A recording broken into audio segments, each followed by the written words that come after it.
Hi, I'm Pat Kiernan. This is Pat's Papers. We go through the nation's newspapers every weekday morning to thin it out, to cut through the clutter, to give you some of what we think is most relevant for you to read in the morning. Here's some of what we found for you today. President Obama had a busy first full day yesterday. The front page story in the Washington Post says he ordered tough new ethics rules and moved toward closing the Guantanamo Bay detention facility. He also met with top generals about Iraq. He met with senior economic advisors to discuss job creation. The story says Obama was everywhere. Details about the mulligan on page 4 of the Post. Chief Justice John Roberts was asked to do it again, a repeat of the oath of office, just to be sure there was no room for a constitutional challenge to Barack Obama's presidency. As you probably saw, the president was thrown off when Roberts on Tuesday put the word faithfully out of sequence in the oath. The Post notes that Presidents Calvin Coolidge and Chester A. Arthur also retook their oath. One of my favorite stories on the transition is the White House memo in the New York Times. The story describes Barack Obama sitting down at his new desk. He sat down at 8:35 after getting home from the inaugural balls at 1 o'clock in the morning. And when he sat down, he got the note from President Bush, as is tradition. The note said, "To number 44 from number 43. One of the best exclusives about the inauguration, the Sun-Times reporting today that Barack Obama hosted a secret dinner on Monday night.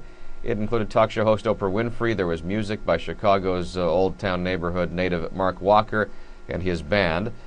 Walker, who admits to voting for McCain, made sure that the set included some Miles Davis, which is an Obama favorite.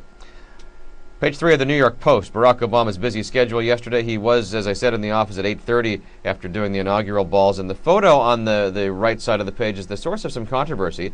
The wire services, including the Associated Press, refused to distribute some of the White House photos of the president's first day in office. The objection is that they weren't able to send in their own photographer, as has been the tradition. The AP says the official photos can be carefully managed, and said that these official photos amount to visual press releases rather than getting independent photojournalism. Obama officials are being whacked with a low-tech tsunami as they arrive at the White House. The Washington Post reports the highest office is a jumble of disconnected phone lines, old computer software, and security regulations forbidding outside email accounts and Facebook networking. Obama spokesman Bill Burton said, "It's kind of like going from an Xbox to an Atari." The confirmation of Hillary Clinton as Secretary of State came through yesterday after the delay on Tuesday. As reported on page 10 of the Chicago Tribune, it was a 94-2 vote in her favor, with the Texas congressman who had stood in her way 2 days ago coming on to vote in her favor. Well, this officially now creates the opening for the Senate seat that was occupied by Hillary Clinton. New York's been buzzing about who will fill that seat.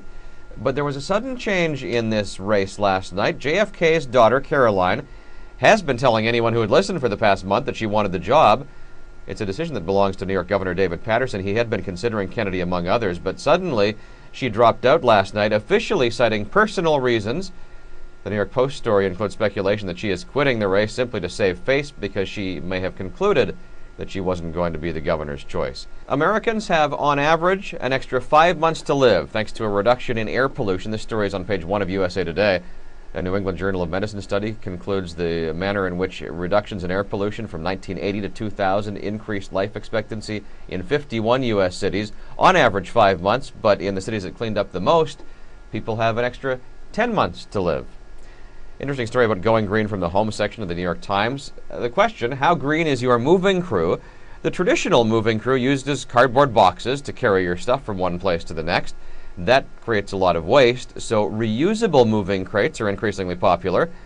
This idea is not without logistical challenges. The plastic crates are better suited to local moves, so they don't end up 1,000 miles from the place that rented them.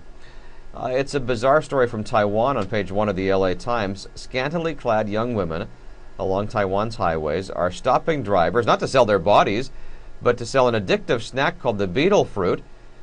Feminists on the island are saying it is degrading. Health experts say that this particular snack can lead to more oral cancer cases. There has been a shift at the top of the auto industry. No surprise, really, since the trend was going this way, but now it's official. It's on the front page of the Detroit News. Toyota has overtaken General Motors as the world's top car maker.